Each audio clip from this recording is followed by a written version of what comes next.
وہ یہ ہے کہ انسانوں کو نا بعض اوقات عزت کی بڑی ضرورت ہوتی ہے. ہمارے ہاں لوگوں کے ساتھ تعاون ہوتا ہے، ان کی دل جوئی نہیں ہوتی. ہم کسی وقت کسی بندے کے ساتھ کوئی مالی مدد تو کر دیتے ہیں لیکن اسے اپنے برابر بٹھا کے روٹی نہیں کھلاتے. ہم کسی وقت کسی شخص کی اس طرح تو تائید کر دیتے ہیں، بلکہ بہت سارے لوگوں نے تو غریبوں کا نام اس لیے رکھا ہوا ہے کہ ذرا تقریر اچھی چمک جائے گی، ذرا اگلے الیکشن میں بھی تھوڑا سا چیزیں کام آئیں گی. انہوں نے بہت ساری غربتیں اس لیے یاد کی ہیں کہ یہی عنوان گفتگو ہے اس ملک کا. اللہ کے محبوب علیہ السلام نے غریبوں کو پتہ کس طرح عزت دی؟ حضور نے پسندی غریبی کو کر لیا. دعا مانگ لی کہ یا اللہ ایک دن روٹی ایک دن فاقہ. محبوب نے کپڑے ہی سادے پہن لیے، ورنہ تو کریم فرماتے ہیں رب نے خزانوں کی کنجیاں ہی میرے دستے مبارک میں رکھ دی ہیں. لیکن حضور نے فقر کو اختیار کر لیا، سادگی کو اپنا لیا. غریب کو جب تک عزت نہیں دی جاتی، اس سے جب تک پیار نہیں ہوتا، آپ نے ناراض نہیں ہونا. غریب بھی نہیں غریب کو عزت دیتا، وہ بھی چاہتا ہے کسی تگڑے کو دوست بناؤں. میں نے شاید پہلے بھی عرض کیا تھا، میرے کلاس فیلو ملنے گیا میں تو ایک سابقہ وزیر اعلیٰ کے ساتھ اس نے فوٹو کھنچوا کے تو اپنے ڈرائنگ روم میں لگائی ہوئی تھی. تو ہم کیوں کمزور ہوں بھی ایسی حرکتیں کر کے؟ تو وہ میرا چونکہ اس سے تھوڑا سا بے تکلفانہ انداز تھا تو میں کہ یار نمبر تے ملائی نال گل کرنی ہے. وہ کہندا نمبر تے میرے کول کوئی نہیں. تے میں کہ پھر وہ نہ فوٹو لا جن نال بندہ گل بھی کر سکے ٹیلی فون. اس سے لگانے کا کیا معنی ہوا بھائی؟ اس کے ساتھ لگا جس سے بندہ برابری کی سطح پر کلام تو کر سکے. جب ہمارا یہ والا شوق بن جاتا ہے نا، وہ تصویریں لگائی ہوئی ہیں ڈرائنگ روم میں فلاں کے ساتھ، آپ اپنے آپ کو کمزور کیوں کرتے؟ آپ اپنے آپ کو طاقتور رکھیں، وزادار رکھیں. اس شخص کے ساتھ صبح اور شامیں گزارے جس شخص کو آپ عزت دیں تو وہ محسوس کرے.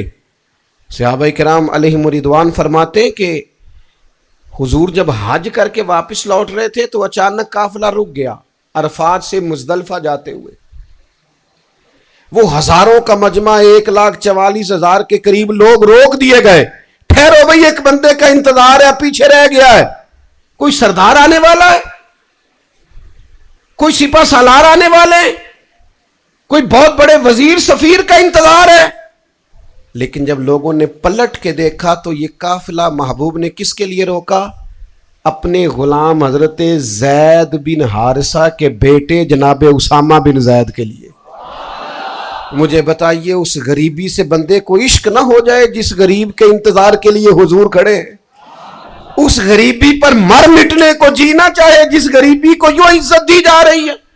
اس غریبی پر بندہ فدا نہ ہو جائے جس غریبی کو حضور سینے سے لگا رہے ہیں؟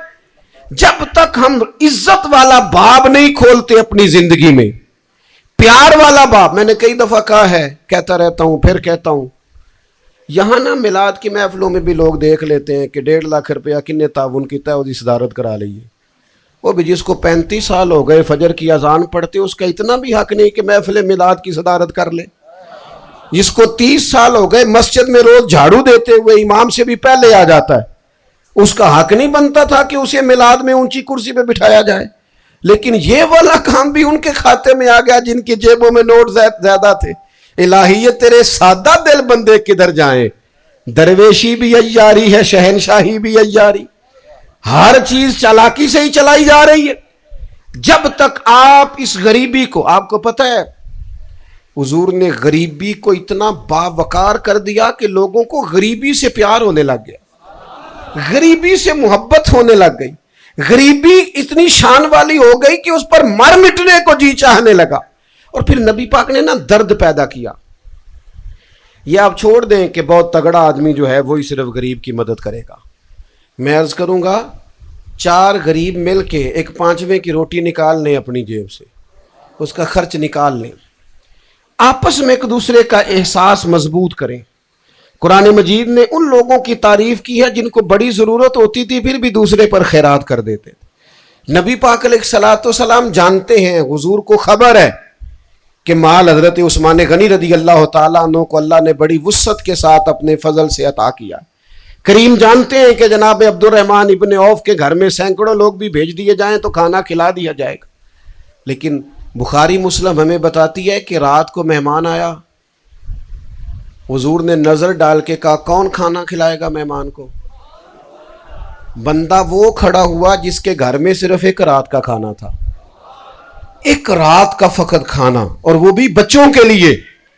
اپنی بھوک بندہ سہ سکتا ہے، بچوں کی نہیں برداشت ہوتی، ایک وقت کا کھانا وہ بھی بچوں کا۔ یہ جذبہ دیکھو، یہ درد دیکھو، یہ احساس دیکھو۔ اس نے کھڑے ہو کے کہا یا رسول اللہ میں لے کے جاؤں گا بندہ روٹی کھلانے۔ اب یہ ذرا انداز دیکھنا، وہ لے گئے اور جا کے اپنی اہلیہ سے کہنے لگے میں مہمان لے آیا ہوں، اور پرونا وہ ہے جسے حضور نے بھیجا ہے۔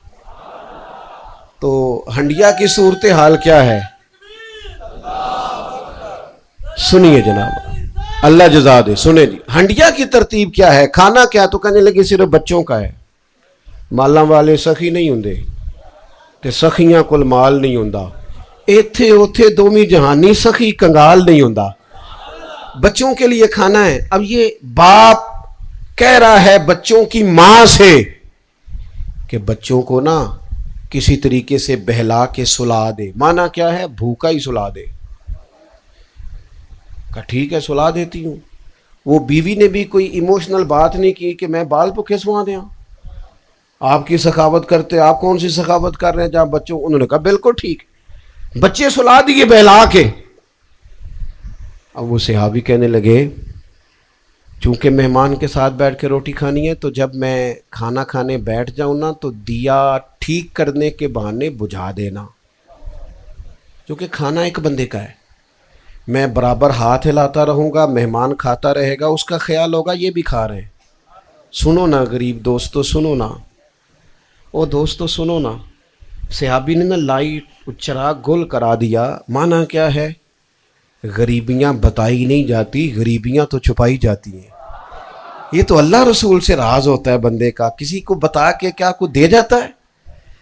غریبی تو بند کر دو لائٹ، یہ ہمارے رب سے رشتہ ہے، ہم کمزور ہیں یا طاقتور ہیں، یہ ہمارے مالک سے رشتہ ہے۔ گردن کو جھکا دیتا ہے خیرات کا پتھر، جہاں میں مانگنے والوں کے سر کبھی اونچے نہیں ہوتے، اور غیرت ہے بڑی چیز جہاں نے تگ و دو میں پہناتی ہے یہ فقر کو تاجے سرے دارا۔ کہا تو بجھا دینا، میں روٹی کھاتا رہوں گا۔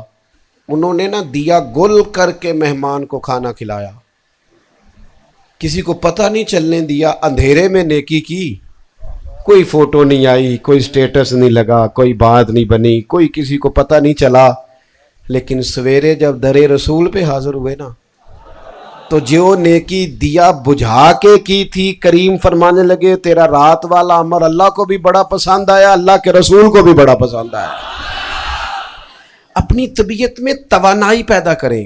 کسی کو دینے کے لیے جیب بھری ہونا ضروری نہیں ہوتا، دل بڑا ہونا ضروری ہوتا ہے۔ آپ کے پیسوں میں گنجائش ضروری نہیں ہوتی۔ اللہ تعالیٰ آپ کو جزائے خیر عطا فرمائے، اللہ تعالیٰ آپ کو برکت عطا فرمائے، آمین تو کہہ دے۔ کچھ خطیب بغیر نعرے کے بھی تو تقریر کر لیتے ہیں نا، سبحان اللہ دی چھل تو بغیر بھی تے کئیاں دا کام چلتا ہے نا۔ آپ تھوڑا سنیں، اللہ آپ کو جزائے خیر دے۔ بات سمٹنے لگی ہے، تھوڑی غور فرمائیں۔ تو ایک تو احساس کریں لوگوں کے اخلاقیات کے معاملے میں، ایک احساس کریں ان کو عزت دینے کے، ایک احساس کریں ان کی غریبی کے معاملے میں، اور ایک چوتھی بات کر کے میں نے اپنی بات سمیٹنی ہے۔ حق چار یار کی نسبت سے 4 باتیں میں ذہن بنا کے آیا تھا۔ ایک چوتھا نا رشتوں میں احساس پیدا کریں۔ رشتوں میں کچھ رشتوں کو نا بہت قدر کی اور بہت توجہ کی ضرورت ہوتی ہے۔ جب جوانی چڑھتی ہے تو سیر کرنے کو بھی جی چاہتا ہے، ادھر ادھر کھانے جانے کو بھی دل کرتا ہے، من کی مرضی کے مطابق زندگی بتانے کو جی چاہتا ہے۔ لیکن یاد رکھنا، جہاں تو دوستوں کو ٹائم دینا چاہتا ہے، گھومنا چاہتا ہے، وہاں تیری اماں کا بھی دل کرتا ہے تو 4 گھڑیاں میرے پاس بیٹھے، وہاں نہ تیرے والد کا بھی دل کرتا ہے تو تھوڑی دیر میرے پاس وقت گزارے، وہاں وہ خاتون جو سارا کچھ چھوڑ کے فقط تیرے لیے آئی ہے، اسے اللہ تعالیٰ نے تیرا لباس اور تجھے اس کا لباس بنایا ہے، اس کو بھی کچھ تجھ سے بات کرنی ہے، کچھ تیرا وقت اسے بھی درکار ہے، اسے بھی کچھ تیرے ساتھ مشاورت کرنی۔ اور یہ جو بچے ہیں ان کا بچپنا محفوظ ہی تب ہوتا ہے جب یہ باپ کے ساتھ کھیلتے ہیں، ان کا بچپنا تازہ ہی تب ہوتا ہے جب باپ ان کو وقت دیتا ہے، جب یہ دادا اور نانا کے کندھوں پر وقت گزارتے، اپنے رشتوں میں احساس کی نعمت لے کے آئیں. اتنی مصروف زندگی دنیا میں نہ پہلے کسی نے گزاری نہ کوئی بعد میں گزارے گا جتنی مصروف زندگی رسول پاک نے گزاری ہے. ایک ایک لمحہ اور تیری حیات پاک کا ہر لمحہ پیغمبر لگے، مصروف ترین وقت، لیکن اس کے باوجود حضور ازواج پاک کو ٹائم دیتے، اس کے باوجود حضور اپنی شہزادیوں کو وقت دیتے، اپنے نواسے نواسیوں کو وقت دیتے. سب سے بڑی نواسی جناب امامہ بنت زینب بخاری میں موجود ہے، انہیں نماز کے وقت اٹھا کے لے آتے اور حسنین کریمین کندھوں پر سواری کرتے. سب جانتے اپنوں کو وقت نہ دینا اور دوسروں کے پودوں کو پانی دینا یہ بھی کوئی زیادہ دانشمندی کی بات. کچھ نہ اوقات کار اپنے گھر کے لیے بھی رکھیں، کچھ وقت اپنوں کو بھی دیں. میں آپ سے ایک بات عرض کروں، انسان کا گھر اس کے لیے سکون کی جگہ ہوتا ہے.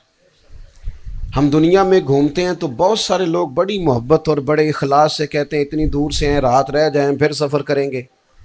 تو میں پھر بعض دوستوں سے کہہ دیا کرتا ہوں کہ یار جو سکون کی نیند اپنے کمرے میں آتی ہے نا، وہ چاہے جتنا مرضی بھی، انسان کی طبیعت ہوتی ہے نا، وہ اپنے گھر میں اپنے آپ کو ذرا ایزی محسوس کرتا ہے. وہ یار اپنا گھر سکون کی جگہ ہوتا ہے. تو اپنوں سے دل لگانا، اپنوں کو وقت دینا، اپنوں کے ساتھ ٹائم گزارنا، اس احساس کو اپنی زندگی میں ضرور پیدا کریں. آپ کو پتہ ہے نبی اکرم سید عالم صلی اللہ تعالی علیہ وسلم کا طریقہ مبارکہ کیا تھا؟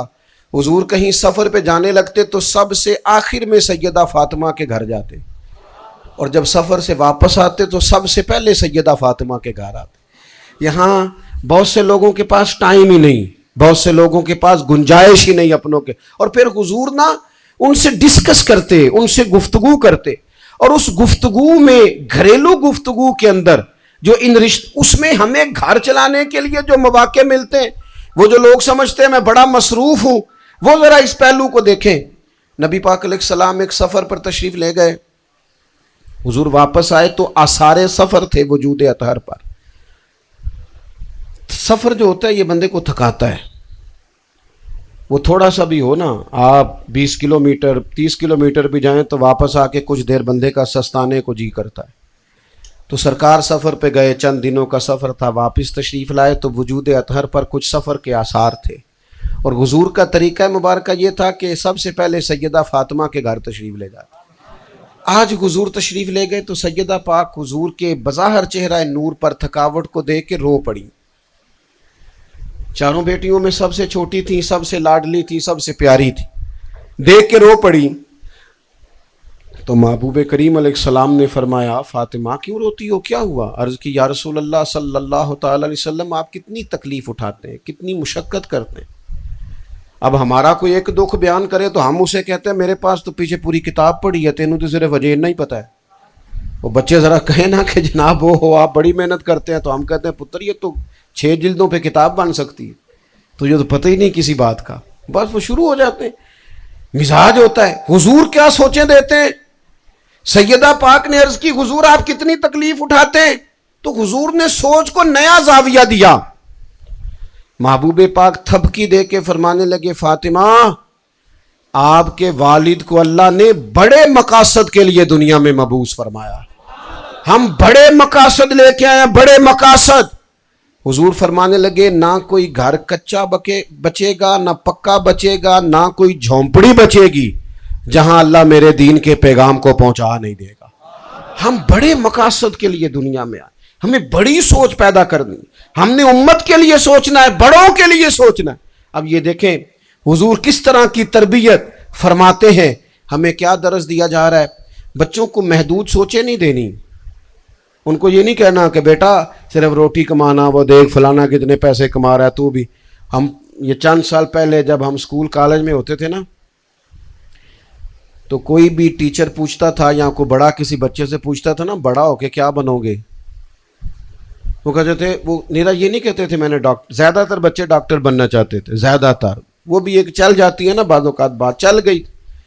تو نیرا یہ نہیں کہتے تھے ڈاکٹر بننا ہے، کہتے تھے میں نے ڈاکٹر بننا ہے اور انسانیت کی خدمت کر دی. لیکن وہ بعد میں رخ بدل جاتا ہے. سب کا تو نہیں، اچھے اچھے لوگ بھی ہوتے ہیں لیکن پھر وہ ڈاکٹر تو بن جاتے ہیں لیکن اگلی بات بھول جاتے ہیں. پھر انہیں یاد آتا ہے کہ میں نے تو فیسیں بڑی بھری ہوئی ہیں. پھر ان کو خیال آتا ہے کہ وہ تھوڑی فیس لو تو لوگ تو قدر ہی نہیں کرتے, کہتے ہیں ڈاکٹر اولا ہے, وہ تو زیادہ فیس رکھو. او خدا کے بندے, جب بچوں کو آپ یہ سوچ دیں گے نا کہ تیرے اوپر خرچ بڑا ہوا ہے, زیادہ کما کے بھی زیادہ لانا, تو یہ نظریات بنیں گے.